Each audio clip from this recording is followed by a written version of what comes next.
నమస్కారం. ఈరోజు మనం ఒక చాలా ఆసక్తికరమైన అంశం గురించి లోతుగా విశ్లేషించబోతున్నాం. అవును, అందరికీ నమస్కారం. రోజు మనం వార్తలు, టెక్నాలజీ లేదా సైన్స్ గురించి మాట్లాడుకుంటాం కదా. కానీ ఈరోజు మనస్సు పొరల్లోకి వెళ్ళి మనలో దాగి ఉన్న ఒక గొప్ప మానసిక శక్తిని తట్టిలేపే ప్రయత్నం చేద్దాం. ఖచ్చితంగా. ఇది ఎప్పట్లాంటి సాధారణ చర్చ కాదు. ఒక రకంగా చెప్పాలంటే ఇది ఒక ఆధ్యాత్మిక మరియు మానసిక ప్రయాణం. నిజమే. ఈరోజు మనం విశ్లేషిస్తున్న మూలమేంటంటే బ్రహ్మాకుమారి సంస్థకు చెందిన అవ్యక్త బాప్దాద 18 జాన్వరి 2001 నాడు ఇచ్చిన ఒక రివైజ్డ్ సందేశం. అవును, దీని పేరు మాస్టర్ సర్వశక్తివంతుల ద్వారా ఆత్మల సశక్తీకరణ. అంటే మనలోని అంతర్గత శక్తిని మేల్కొల్పి ఆ శక్తి ద్వారా మన చుట్టూ ఉన్న వాతావరణాన్ని ఎలా సానుకూలంగా మార్చాలి అనేది దీని ప్రధాన ఉద్దేశం కదా. కరెక్ట్. ఈరోజు మన లక్ష్యమేంటంటే కేవలం కొన్ని మంచి విషయాలను చదివి గుర్తుపెట్టుకోవడం కాదు, ఆ జ్ఞానాన్ని ఒక ప్రాక్టికల్ శక్తిగా ఎలా మార్చుకోవాలి అన్నది ముఖ్యం. దాన్ని సమర్థ స్వరూపమంటారు. అవును, ఈ ఆధ్యాత్మిక సూత్రాలను మన దైనందిన జీవితంలో ఎదురయ్యే సవాళ్లను ఎదుర్కోవడానికి ఎలా అన్వయించుకోవాలన్నది మనం చూడాలి. సరే, దీన్ని కాస్త విడమర్చి చూద్దాం. తప్పకుండా. ఈ సందేశం మొదట్లోనే ఒక ప్రశాంతమైన దృశ్యాన్ని కళ్ళక్కొట్టారు. అమృతవేళ సమయంలో, అంటే ఆ వేకువజామున ఆ నిశ్శబ్ద వాతావరణంలో నలువైపులా ఉన్నవారి నుండి స్నేహం మరియు స్మృతులతో కూడిన వెరైటీ మాలలు బాబ్దానా మెడలో పడుతున్నాయట. చాలా అందమైన వర్ణన. దానికి బదులుగా బాబా వారికి భిన్న భిన్న శక్తులు, వరదానాలతో కూడిన మాలలను తిరిగి బహుకరిస్తున్నారని రాశారు. ఇక్కడ అత్యంత ఆసక్తికరమైన విషయమేమిటంటే ఈ సందేశంలో వాడిన రూపకాలు. మాలలు అంటే ఇక్కడ భౌతికంగా పూలమాలలు కావు. అంటే అవి భావాలకు సంబంధించినవంటారా? ఖచ్చితంగా. ఉదయం నిద్రలేవగానే మనసు ఎంతో స్వచ్ఛంగా ఉంటుంది. ఆ సమయంలో ఒక వ్యక్తి తనలోని స్వచ్ఛమైన ప్రేమను, కృతజ్ఞతాభావాన్ని ఒక ఉన్నతమైన శక్తికి లేదా దైవానికి అనుసంధానం చేసినప్పుడు ఆ భావనలనే ఇక్కడ మాలలు అన్నారు.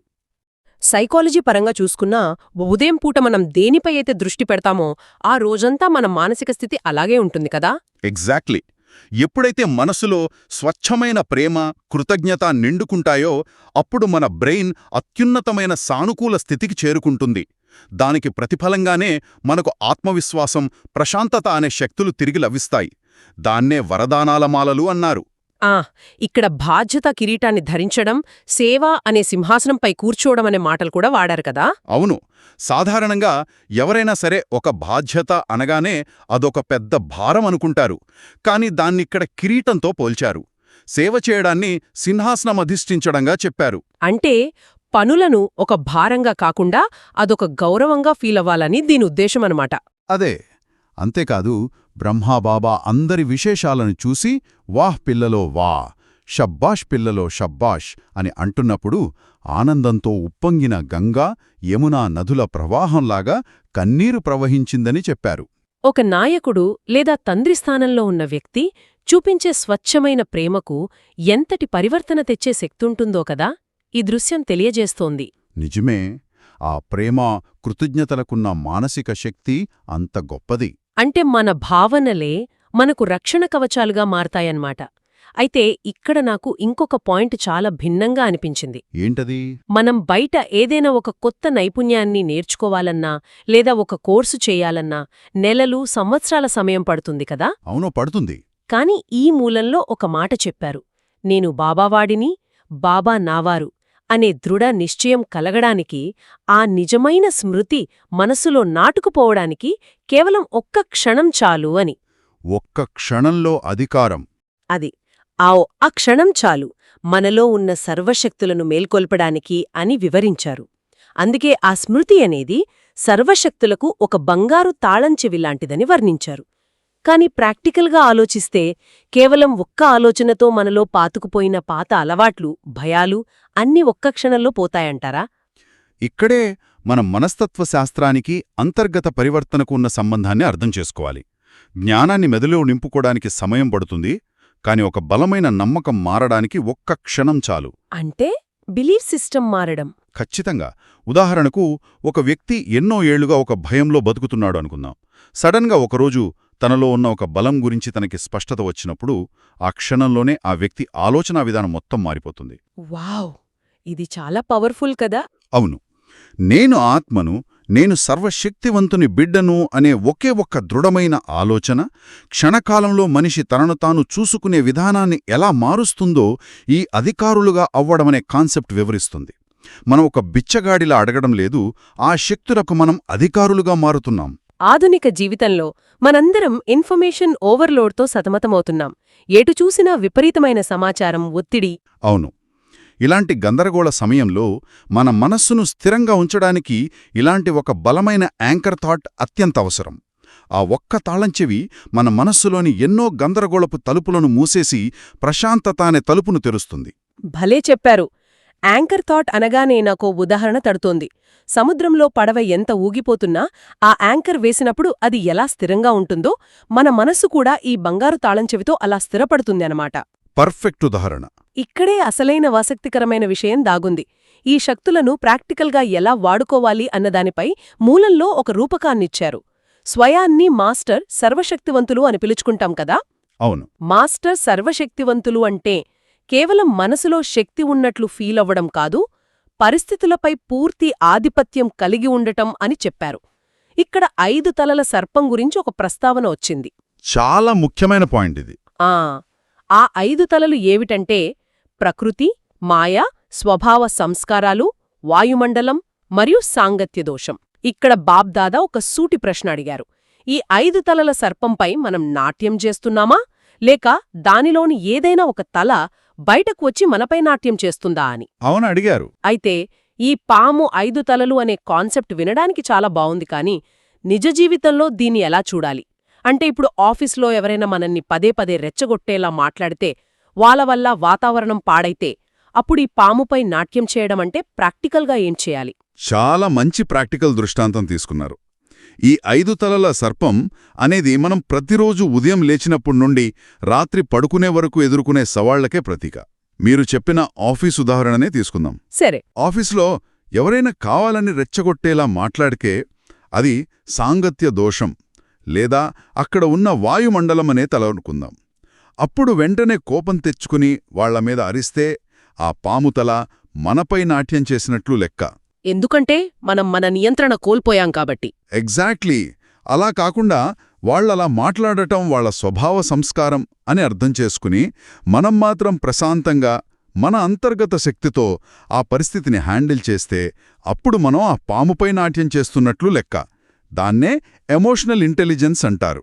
సూపర్గా చెప్పారు. అంటే మిగతా తలలు కూడా ఇలాగే పనిచేస్తాయా? అవును. ప్రకృతి అనే తల అంటే మన ఆరోగ్యం పాడవడం కావచ్చు, లేదా బయట వాతావరణం మన ప్లాన్స్ని దెబ్బతీయడం కావచ్చు. మాయా అంటే మన ఫోన్లోని డిస్ట్రాక్షన్స్, సోషల్ మీడియా వల్ల వచ్చే టైం వేస్ట్ కావచ్చు. ఈ 5ంటిని చూసి భయపడకూడదు, వాటిపై ఆధిపత్యం సాధించాలి. సందేశంలో చెప్పినట్లు వాటిని ఫరిస్తాలాగా తేలికగా హ్యాండిల్ చెయ్యాలి, లేదా మహాదేవుడిలాగా మన మెడలో హారంగా మార్చుకోవాలి కదా. కరెక్ట్. సమస్య వస్తే కుంగిపోకుండా ఆ సమస్యను మన ఎదుగుదలకు ఒక మెట్టుగా ఎలా వాడుకోవాలి అన్నదే ఇక్కడ అసలైన నైపుణ్యం. ఆ 5 తలల సర్పం మన కంట్రోల్లో ఉండాలి తప్ప దాని కంట్రోల్లోకి మనం వెళ్ళకూడదు. అంటే ప్రతి రియాక్షన్కి ముందు ఒక క్షణం ఆగి ఈ పాము నన్ను కంట్రోల్ చేస్తుందా, లేక నేను దీన్ని కంట్రోల్ చేస్తున్నానా అని ఆలోచించాలన్నమాట. అవును. సరే, ఒక క్షణంలో అధికారం పొందడం, పాముపై నాట్యం చేయడం బాగానే ఉంది. కాని ఆ సమయానికి ఆ శక్తి మనకు గుర్తుకు రాకపోతే, మూలంలో దీని గురించి కూడా ఒక పాయింట్ స్పష్టంగా చర్చించారు. ప్రతి ఒక్కరిలో శక్తులుంటాయి, కానీ అవసరమైన సమయంలో సరైన విధివిధానాలతో వాటిని ఉపయోగించడంలోనే అసలు తేడా వస్తుంది అని చెప్పారు. ఎంత ఖరీదైన ఆయుధం ఉన్నా సమయానికి దాన్ని వాడకపోతే ప్రయోజనం శూన్యం కదా. నిజమే. ప్రత్యేకించి ఈ రోజుల్లో సహనశక్తి మరియు సమస్యను ఎదుర్కొనే శక్తి అనేవి అడుగడుగునా అవసరమవుతున్నాయి. కాని సహనమంటే కేవలం పళ్ళు కొరుక్కుంటూ అన్నీ భరించడమే కదా. ఒక రకంగా అదొక బలహీనత అని చాలామందనుకుంటారు. దీనికి మీ వివరణ ఏంటి? ఇది చాలామందిలో ఉండే ఒక అపోహ. సహనమంటే లోపల రగిలిపోతూ బయటకు మాత్రం సైలెంట్గా ఉండటం కాదు, అది అణచివేత అవుతుంది. నిజమైన సహనశక్తి అంటే ఒక నెగటివ్ పరిస్థితి ఎదురైనప్పుడు కూడా లోపల ఎలాంటి అలజడి లేకుండా స్వచ్ఛంగా ప్రశాంతంగా ఉండగలగడం. దాన్నే ఈ సందేశంలో చాలా అందంగా చెప్పారు కదా, సాధారణ మాటలుండకూడదు, మన ప్రతి మాట ద్వారా ఇతరులు ఆ సమర్థతను, ఆ ఫరిష్తాతనపు స్వరూపాన్ని అనుభవం చేసుకోవాలి అని. ఇక్కడ ఫరిస్తా అనే పదాన్ని వాడారు. ఫరిస్తా అంటే కాంతి స్వరూపం, ఎలాంటి భారం లేని స్థితి. ఒక వ్యక్తి నిజమైన సహనంతో ఉన్నప్పుడు వాళ్ల ముఖంలో ఒక తేలికపాటుతనం ఉంటుంది. ఆ ప్రశాంతతే ఎదుటివారి కోపాన్ని కూడా చల్లారుస్తుంది. అలాగే ఎదుర్కొనే శక్తి గురించి. అవును, ఎదుర్కొనే శక్తి. సమస్య రాగానే పారిపోవడం కాదు, కళ్లలోకి చూసి పరిష్కారం వెతకడం. జ్ఞానం, స్మృతి మన బుద్ధిలో ఉండిపోతే సరిపోదు, అది మన మాటల ద్వారా, కర్మల ద్వారా బయటపడాలి. ఒక చిన్న చిరునవ్వు లేదా ఒక శాంతమైన చూపు కూడా ఎదుటివారిలో అపారమైన మార్పును తీసుకురాగలదు అంటారు. ఖచ్చితంగా. మన ఉనికి ఒక భారాన్ని మోస్తున్నట్లుగా కాకుండా ఒక డబల్ లైట్ అనుభవం, అంటే స్వచ్ఛమైన కాంతి మరియు తేలికపాటితనం చుట్టుపక్కల వారిది కలగాలి. ఆ ప్రశాంతమైన వాతావరణం గురించి చెబుతుంటే ఈ సందేశంలో వర్ణించిన ఒక అద్భుతమైన విహారం నా కళ్ల ముందు కదలాడుతోంది. బాబ్దాదా బ్రహ్మాబాబాను వతనంలోకి తీసుకువెళ్లారట. అంటే మన భౌతిక ప్రపంచానికి అతీతమైన ఒక సూక్ష్మలోకం. అక్కడ సాకార బ్రహ్మ, తర్వాత వచ్చిన బ్రాహ్మణాత్మలందర్నీ, అంటే అవ్యక్త రచనను చూపించారు. అది ఎలా ఉందో వర్ణించిన తీరు నిజంగా ఒక అందమైన పెయింటింగ్లా అనిపించింది కదా. అవును, అక్కడ ఎంత పెద్ద స్థానం కావాలంటే అంత పెద్ద స్థానం ఉందట. విశాలమైన సాగరముంది, పర్వతాలున్నాయి, సుందరమైన తోటలున్నాయి. అందరూ ఎంతో స్వేచ్ఛగా, ఆనందంగా ఆ తోటల్లో, సాగరమలల్లో విహరిస్తున్నారట. ఎవరూ ఒకరికొకరు అడ్డుపడటం లేదు. అసలు ఈ సూక్ష్మలోకం లేదా వతనం కాన్సెప్ట్ని ఒక సైకలాజికల్ స్టేట్ లాగా కూడా మనం చూడొచ్చు. మనస్సులో అంతటి విశాలత ఏర్పడినప్పుడు కలిగే ఫీలింగ్ అదనమాట. భౌతిక ప్రపంచంలో మనకు స్థలం తక్కువ, పోటీ ఎక్కువ. కాని మనసు అనే విశాలమైన ప్రపంచంలో ఎవరికీ ఎలాంటి పరిమితులు ఉండవు. అవును, అక్కడ బాబ్ దాదా ఆ అవ్యక్త రచనకు ఇచ్చిన ఒక ప్రత్యేకమైన కానుక గురించి కూడా మనం ఇక్కడ విశ్లేషించాలి. అది మత్సలేని వజ్రాలతో కూడిన భిన్న భిన్న రంగుల శక్తులున్న కమలపుష్పం. ఒక్కొక్క ఆకులో ఒక్కో శక్తి రంగురంగులుగా మెరుస్తోంది అని వర్ణించారు. అసలు కమలాన్నే ఎందుకెంచుకున్నట్లు? కమలం ఎప్పుడు బురదలోనే పుట్టినా దానికి ఏ మచ్చ అంటదు, అది పవిత్రతకు ప్రతీక. ఈ రోజుల్లో మన చుట్టూ ఉన్న సమాజం కూడా ఒక రకమైన గందరగోళంతో, నెగిటివిటీ అనే బురదతో నిండి ఉంది. అందులో ఉంటూనే మనం కమలంలాగా నిర్లిప్తంగా ఉండాలి.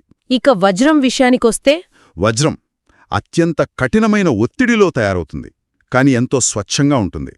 ఈ వజ్రపు కమలం కూడా స్వచ్ఛమైన, బలమైన మానసిక స్థితికి సంకేతం. ఇక్కడ ఇంకో ముఖ్యమైన విషయాన్ని కూడా ప్రస్తావించారు. ఏంటది? ఈ విశ్వవిద్యాలయంలోని సాధారణ మాతలు పవిత్రతావ్రతాన్ని ధారణ చేసి శక్తులుగా, దేవీలుగా ఎలా పరివర్తన చెందారో అద్భుతంగా వివరించారు. అవును, సాధారణ గృహిణులిలా మారడమంటే ఒక పెద్ద షిఫ్ట్ కదా. సమాజంలో తరచుగా తమను తాము బలహీనులుగా, కేవలం కుటుంబ బాధ్యతలకు మాత్రమే పరిమితమైన వారిగా భావించే మాతలు తమలోని అంతర్గత శక్తిని మేల్కొల్పి దుర్గా, సరస్వతీలాంటి దేవీలుగా మారడమనేది ఒక గొప్ప సామాజిక మరియు ఆధ్యాత్మిక విప్లవమనే చెప్పాలి. ఇది వాళ్ల సెల్ఫ్ ఇమేజ్ని పూర్తిగా మార్చేస్తుంది. సరే, మనమిదంతా ఎందుకు అర్థం చేసుకోవాలి? ప్రాక్టికల్గా దీనివల్ల ఉపయోగమేంటి? ఇక్కడ ఈరోజు సందేశంలో ఒక గొప్ప మహామంత్రాన్నిచ్చారు. స్మృతి స్వరూపులుగా అయ్యి సమర్థతలను స్వరూపములోకి తీసుకురండి అని. అంటే మనలోని ఖజానాలను, శక్తులను గుప్తంగా, లోపలే దాచుకోకుండా మన కర్మల ద్వారా బయటపెట్టాలి అని దీనర్థం. ఇతరులకు దృష్టి ద్వారా అయినా, నోటిమాట ద్వారా అయినా వాళ్లకు సమర్థులుగా మారేందుకు సహకారం అందించాలి. దీని గురించి కాస్త వివరంగా విశ్లేషిద్దాం. ఈ పాయింట్ ఈనాటి సమాజానికి, ప్రత్యేకించి లీడర్షిప్ స్థానంలో ఉన్న వారికి, తల్లిదండ్రులకు ఎంతో అవసరం. కొత్తగా వచ్చే జిజ్ఞాసువులకు లేదా మన ఆఫీస్లో కొత్తగా చేరిన వారికి మనం ఎలా సహాయం చేయాలి అన్నదానికి ఇదొక మంచి గైడ్. అంటే వాదనలు చేయకూడదు అని రాశారు కదా. అవును, కొత్తవారికి ఎప్పుడూ సిద్ధాంతాలు, వాదనలు నేర్పకూడదు. నువ్వు ఈ తప్పు చేశావు, ఆ తప్పు చేశావు అని వాళ్ల లోపాలను ఎత్తి చూపకూడదు. ఒక వ్యక్తి తప్పు చేసినప్పుడు వాళ్ళకి క్లాస్ పీకడం వల్ల వాళ్లలో మార్పు రాదు, డిఫెన్సివ్గా మారిపోతారు. దానికి బదులుగా వారికి ధైర్యం, ఉత్సాహం నింపే శక్తి ద్వారా పాలన చెయ్యాలి అంటారు. ఎగ్జాక్ట్లీ. దాన్ని నర్చరింగ్ త్రూ పవర్ అంటారు. వాళ్లలో ఏ శక్తి లోపించిందో గమనించి ఆ శక్తిని మన మాటల ద్వారా, మన ప్రవర్తన ద్వారా వాళ్లలో నింపాలి. ఇది చాలా అడ్వాన్స్డ్ సైకలాజికల్ అప్రోచ్.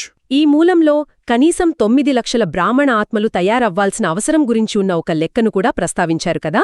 అవును, అంతమందిని తయారు చేయాలంటే ఆషామాషీ వ్యవహారం కాదు. అందుకే సాధారణ సేవ ఎవరైనా చేస్తారు, కాని శక్తిశాలి సేవ మీ విశేషత అన్న విషయాన్ని పదే పదే గుర్తుచేశారు.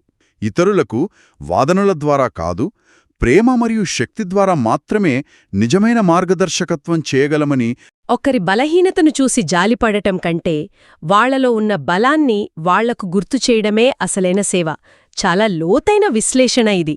వింటుంటేనే ఎంతో స్ఫూర్తిదాయకంగా ఉంది. వాదనలు మానేసి శక్తి ద్వారా పాలన చేయటమనేది మనం వెంటనే ప్రాక్టీస్ చేయాల్సిన విషయం. ఇక ఈనాటి ఈ చర్చను ముగించే ముందు సందేశం చివర్లో ఇచ్చిన ఒక అందమైన ముగింపును కూడా గుర్తు చేసుకోవాలి.